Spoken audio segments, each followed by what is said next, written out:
Hey, good morning to those of you out there in the West Coast. Good afternoon to those of you here on the East Coast with me. I'm excited to talk today about how we can push $3 billion more to women-owned small business set-asides. And today it's a little less about training and more about lessons learned from how we did this with the HUBZone program and how we can replicate this with a women-owned small business program.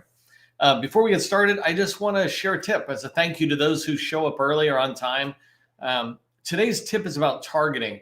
I really want you to understand how targeting fits solidly into the 7-step process. And let me actually see if I can pull this diagram up. Just as a reminder, the 7-step process for success in the federal market is research, targeting, outreach, which then lead to relationships, opportunities, proposals, and obviously sales.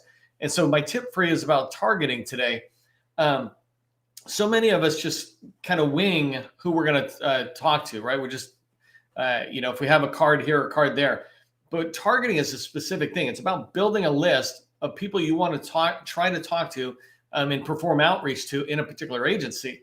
And an example of how powerful targeting can be is we're working with a customer right now, and they're trying to go into a particular agency, and we're in the throes of the targeting phase. It just takes a week or two to put together a list of names. And we usually aim for 100 to 200 names that we can identify with names, numbers, and emails to start doing outreach. We're trying to build relationships, get in the door. And so we were just having an update meeting this morning, letting them know that we have gathered a preliminary list of about 700 names in this one particular agency. 700 names, about 500 of them are government people with names, numbers, and emails. And about 200 of them are large prime contractors who are in there and who have to work with small businesses. And so this is targeting, right? We'll take that list down now and try to find the 100 or 200 that fit best for us as they do outreach, et cetera. But that activity of putting those names together, it doesn't take that long. Let's say it takes you, 2 weeks of periodically building that list together. Well, now you have a list of people you can reach out to really throughout the entire 12-month period in front of you over the next year or two even. And so targeting is something I really want to encourage you to do. And it's my tip of the day for those of you who show up early as a thank you. So let's go ahead and get started with how to push $3 billion more to women-owned small business set-asides. The Women-Owned Small Business Program, the SBA program, has rarely hit that 5% federal goal that the SBA sets and that other agencies adopt, but they've rarely hit that goal of 5% of the federal contracting dollars going to women-owned small businesses. And I just think this is wrong. Not only should it be met each year, but it should be exceeded. So to me, it's just crazy when it's not being met. And in today's live session, I want to talk to you about, and I want to share with you lessons learned from how we worked with the HUBZone program and the HUBZone small business owners and helped push $3 billion more to those businesses.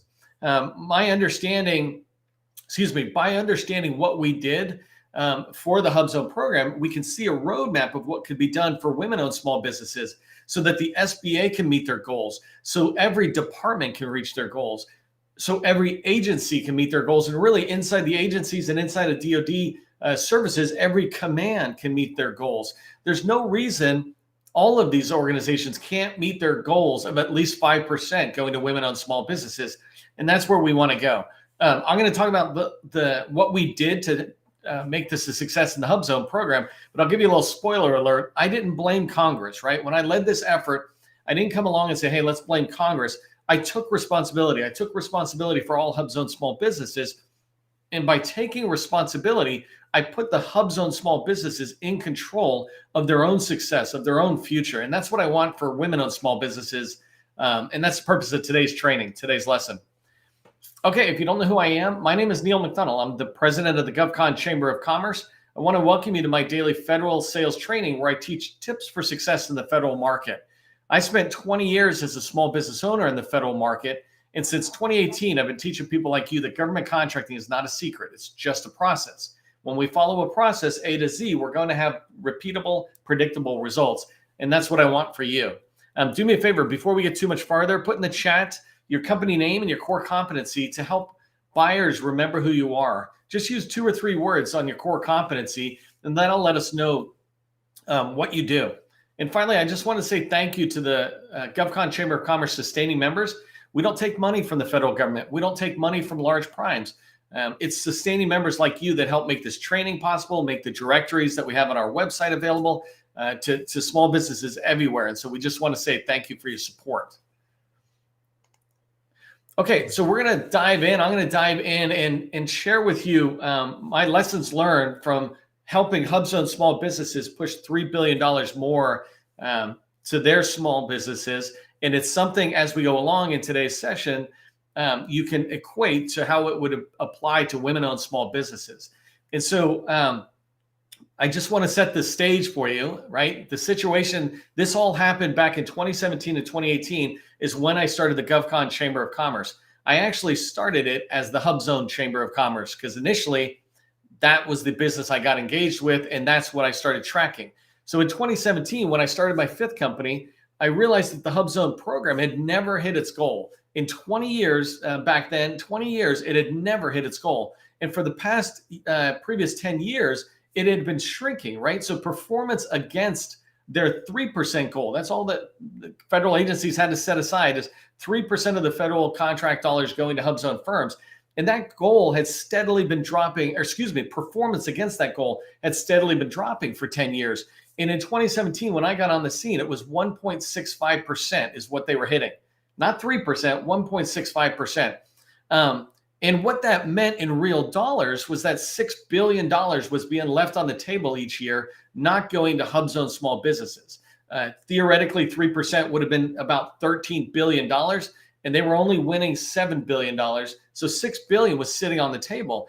And when I came along, I said, let's create a motto or a maxim, whatever you want to call it. Let's push the $6 billion off the table and into the HUBZone program, into the HUBZone small business owners' hands. Most of the set-asides, just going back to the situation as well, most of the set-asides were just not good set-asides. They were for product sales and low-value services like lawn care, et cetera. Not that we don't want lawn care businesses getting set-asides in the HUBZone program or the woman-owned small business program, but we also want cybersecurity and professional services in there.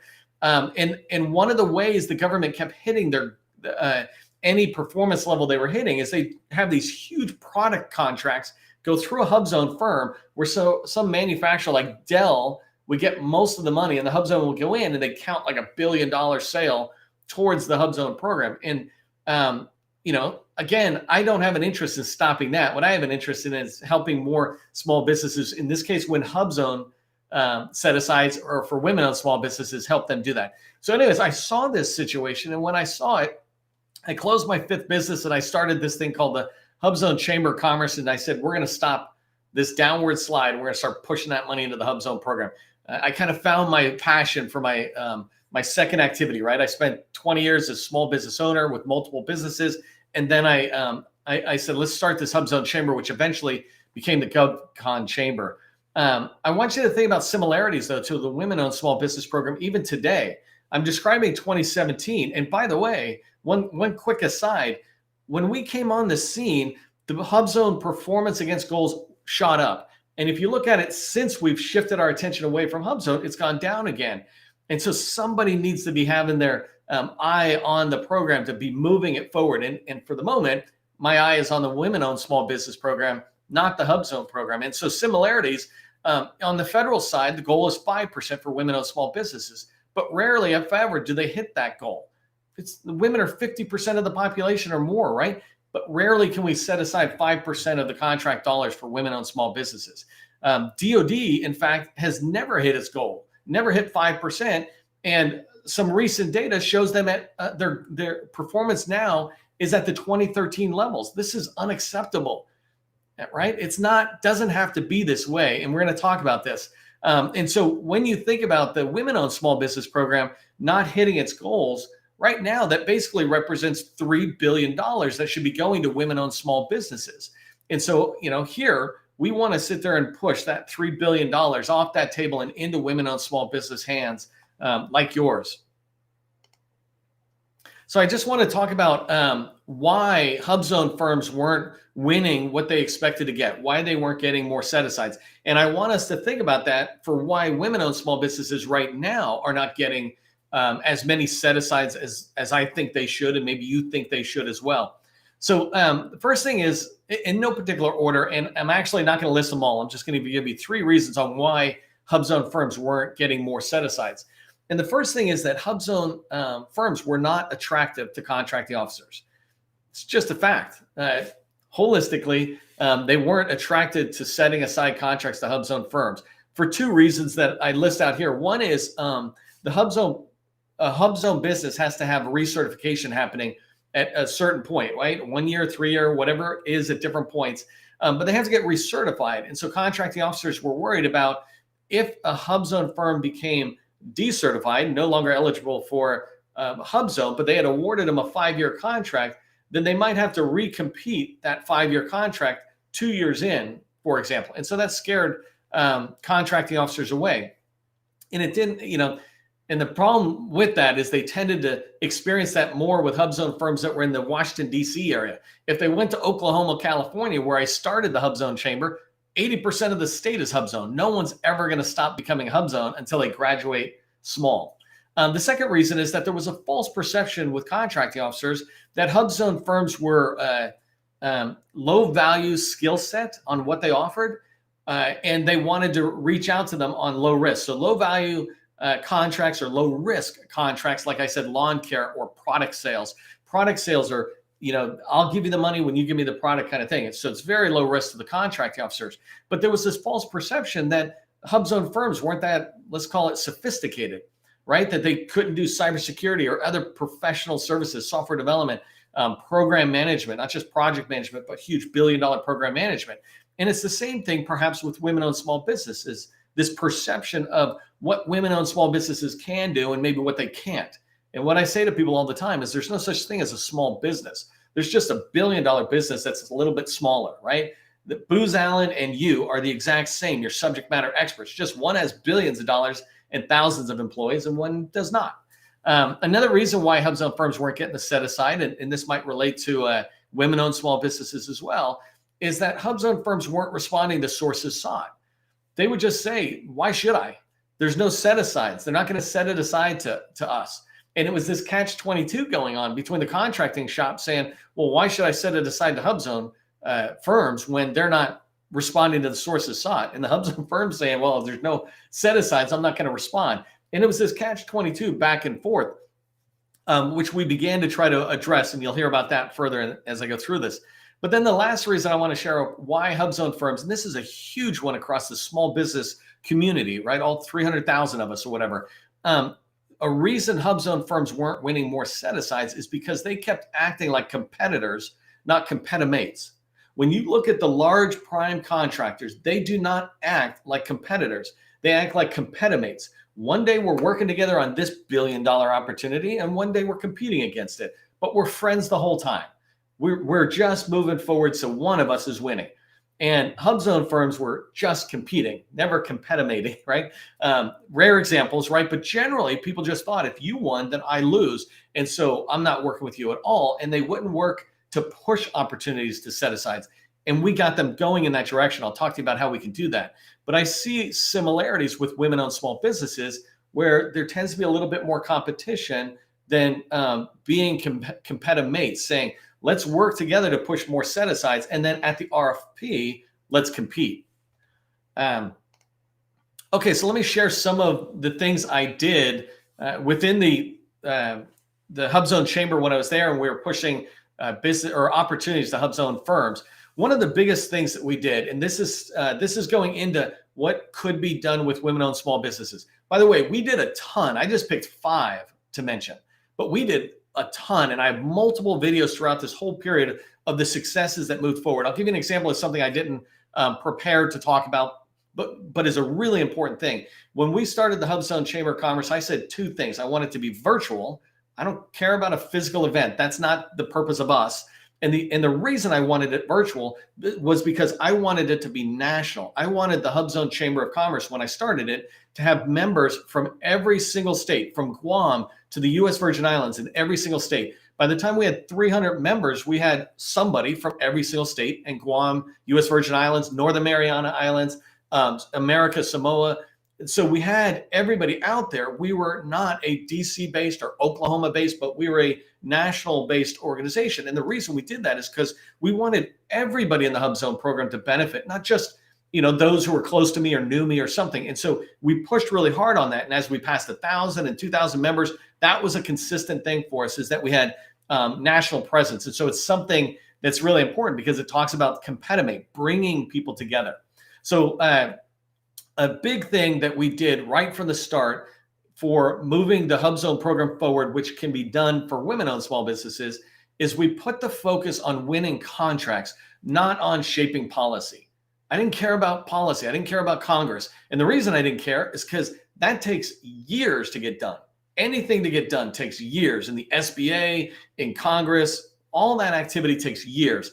It's necessary, but it wasn't something I was interested in doing because I wanted to do activity that would move the ball down the field in a matter of months, not years, right? And that's exactly what we did. But we did it by saying, let's look at whatever we do, whatever activity we do, it's going to be focused on winning contracts. Writing a policy is necessary, right? Somebody else can do that, but it's necessary, but it doesn't help win contracts. What helps win contracts is, for example, responding to sources sought. So the first thing we did is put the focus on winning contracts. The second thing we did is we ramped up a massive education awareness campaign. And this is something else I think women-owned small businesses should do. When I look to see what the discussion is right now around women-owned small businesses and the issues with the program, the success of the program, et cetera, I keep seeing it all going back to SBA and Congress. And I don't see it coming back to how do I win contracts? And that's where we are trying to be. And so our educational awareness campaign, the first thing is we met with hundreds of contracting officers across every agency. And we wanted to see why do you think there's not more set asides? If you're candid enough, why aren't you setting aside the HUBZone? And that's where we learned some of those lessons. And the biggest lesson was that they're not showing up to sources sought.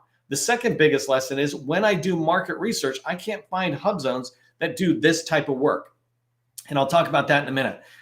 The second part of the awareness campaign, educational campaign, was we reached out to every single HUBZone business, every single one of them. And first we listened to them. Excuse me.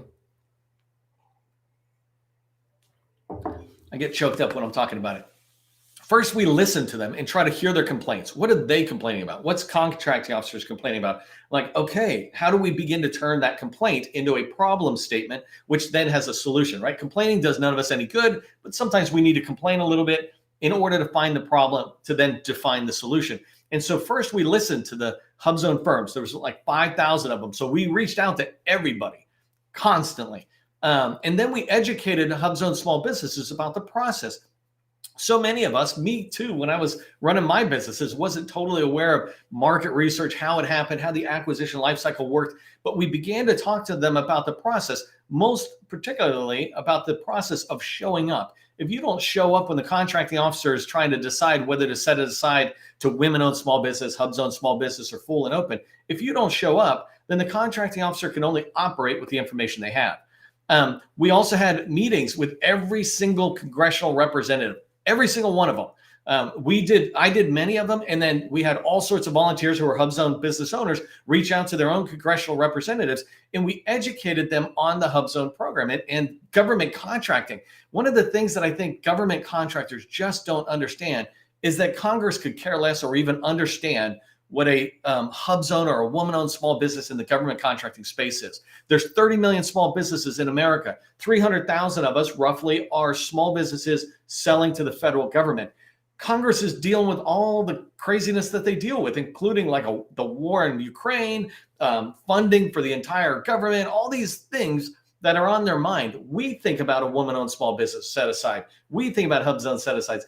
They don't. And so we have to accept that reality. And then when we do accept the reality, what we did is went and taught them in a very simple way. This is what government contracting is. And as a small business, this is why it is so important for you to see me succeed. Because when I get dollars coming from the government in a contract award, $1 million, $5 million, then I'm hiring people local. And those people are spending their money locally which then means we need a new gas station attendant or a movie theater attendant or a pizza parlor person, haircut or whatever. And so that money is circulating locally in your district. And so we did a lot of that, teaching Congress about that. Didn't spend a ton of time. And I did talk to a few senators, but they're even worse. And then the last thing we did on the awareness or education command that I want to point out, or campaign, is we promoted winning hub zones, right? We really went to this, went through this effort of not just celebrating hub zones, celebrating, hey, good job, you won, but we promoted it as a way to educate contracting officers and agencies, program offices.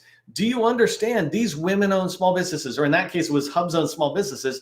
Do you understand these small businesses have won $5 million, $20 million, $50 million contracts doing this exact high-level work, professional services like program management or legal services, IT services across the board, software development, cybersecurity. We promoted the wins of hub zones so that contract officers and program managers could begin to look in and go, oh, I guess they can do the work. Yeah, no kidding, right? And so instead of us being mad, we just made a point of showcasing that over and over. And I would be dropping constantly this information campaign about people winning 20 million, 50 million contracts here, and they were HUBZone firms. And women-owned firms are the same way. I did a training a couple of days ago where I said there's 13 women-owned small businesses in the last 2 years who have won $50 million contracts. You know, we should be promoting that so that agency buyers can see that women-owned small businesses can certainly run a $50 million contract, no problem. Okay, so that's education and awareness. The next thing we did as we move forward is we promoted DSBS to every single hub zone.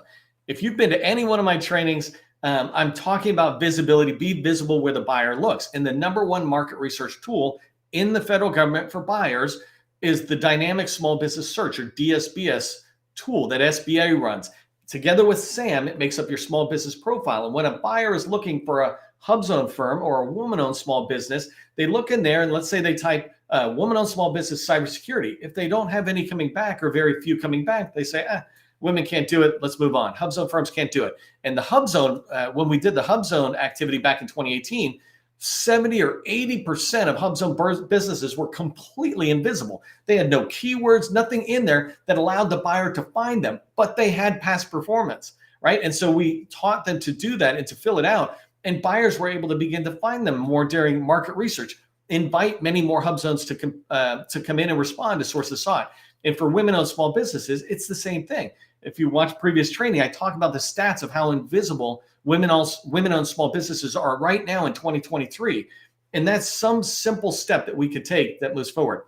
So that was huge because we had tons of HUBZone firms filling out their dynamic small business profile. I was doing it 200, 300 at a time, where I would go out and my team and I would do reports for people, these gap analysis. By the way, you can go to govconchamber.com/WOSB if you're a woman-owned small business and request I do something like this, a visibility gap analysis. How visible are you to the federal buyer right now?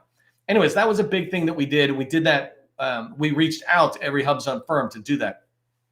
The next thing we did, second to last thing here, and huge effort on our part, was we ran these things called set-aside calls. We did over 400 set-aside calls. In fact, they're still going. I transfer that responsibility to somebody else, but they're still going on. HUBZone set-aside calls. And these set-aside calls were 15 minutes, maybe 30 minutes sometimes.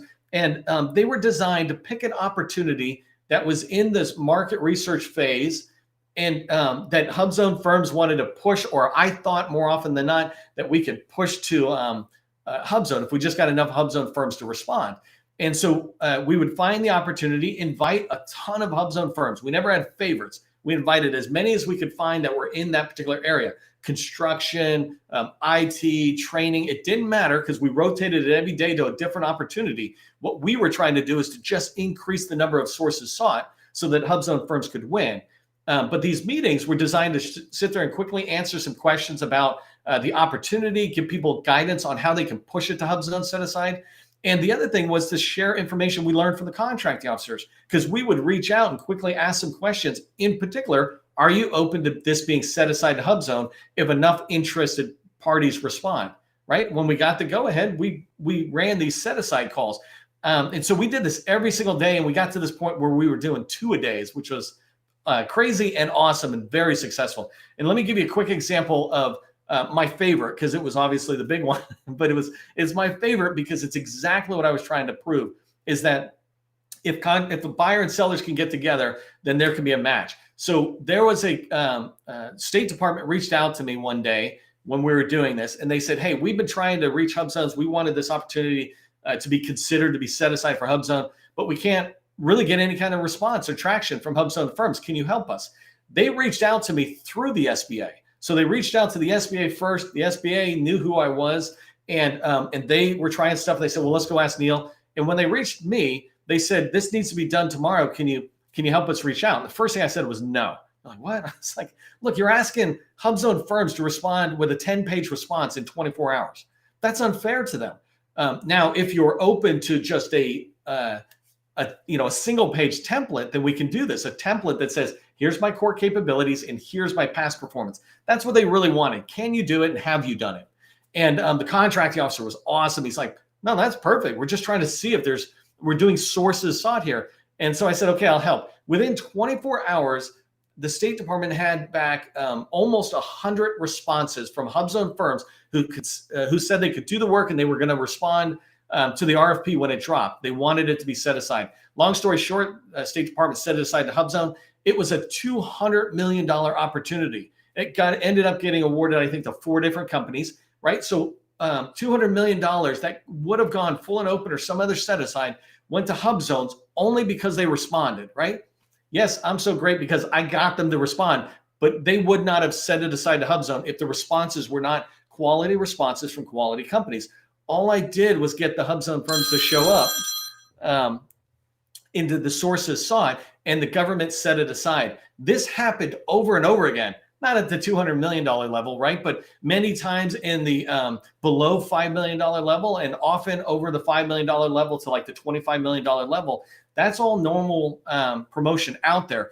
And this was because we just taught people the process of getting the set-asides means more people showing up, not just you and 3 of your friends, but 20 of your friends showing up. The most important thing that we did, as I'm kind of wrapping here a little bit, the most important thing that I think I did for the overall success of the HUBZone program to move as it did, the way we moved it, and that I think women-owned small businesses can see similar success, is we helped HUBZone firms take responsibility, not blame.